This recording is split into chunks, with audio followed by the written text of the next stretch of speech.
I love Symmetry. I'm not exactly sure why, but I've loved it since I was a kid. Most children are messy and forgetful of their things. Not me. I knew everything had its place, and in my room, everything was right where it belonged. My parents didn't have it. My grandparents didn't have it either. Not a single person in my family had it. I've started referring to it as it because I truly believe it's a thing inside me. A stowaway that shouldn't be there, but lives inside me. It's a need, a desire, a longing to be perfect. Perfect on both sides. As an adult, I'm at the point where I can't live my life normally. I can't keep a job. Women don't stay with me because they can't handle it. Honestly, I don't even care when they leave. They're messy and make things difficult. They roll over to my side of the bed instead of staying on their own. They leave dishes in one side of the sink but not the other. I can't work anymore. So when they leave for the day, I have to stay home and fix everything. It's a relief when they leave for good.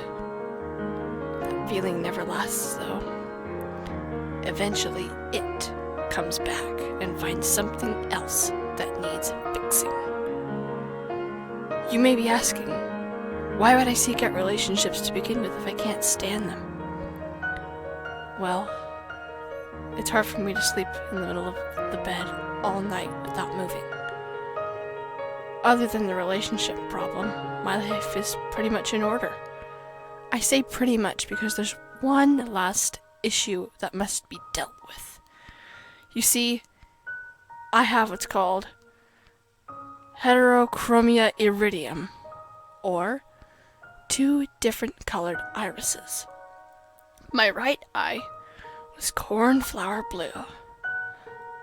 My left, pale green. Both of my parents have cornflower blue eyes, my siblings and my cousins as well. My green eye is the broken one.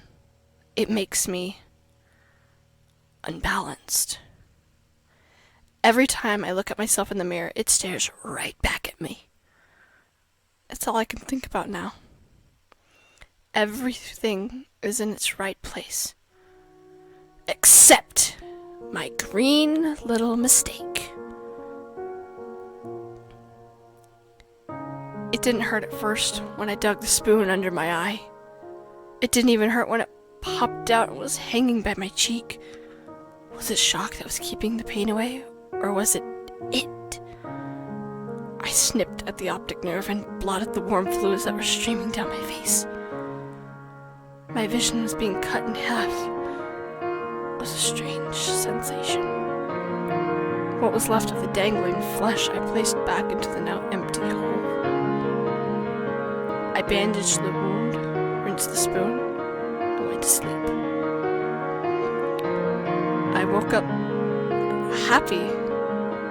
I slept better than I had in years. It was finally done. I was fixed. I got out of bed and stumbled to the bathroom. My body ached and my head was on fire. I flipped the switch in the bathroom and the light was blinding.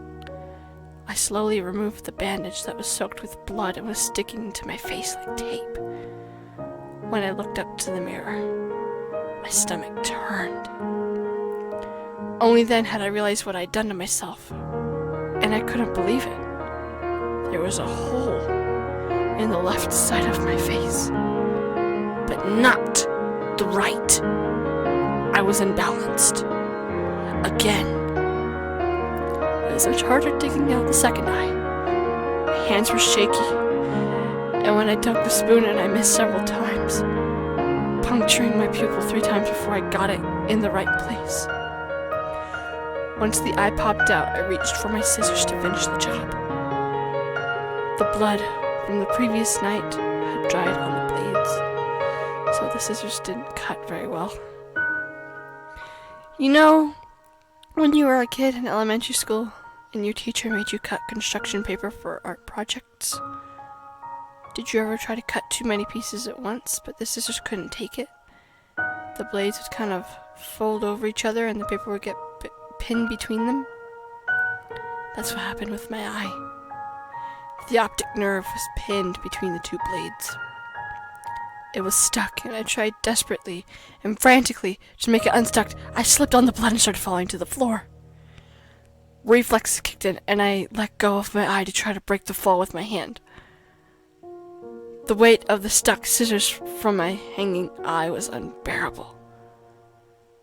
I knew I couldn't stand it long enough to make it to the kitchen to get a knife, so I pulled. I pulled it straight out of my head. I felt the flesh tear from inside my skull. I felt it rip and spew liquids everywhere.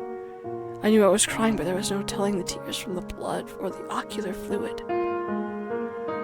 When I heard the wet slap of bloody flesh against the tile floor, I knew it was done. I knew it was done. I could live my life now without having to see people's awful, messy, uneven lives. The relief washed over me, and I knew it would last this time. I had never felt this way before. Never had this much hope.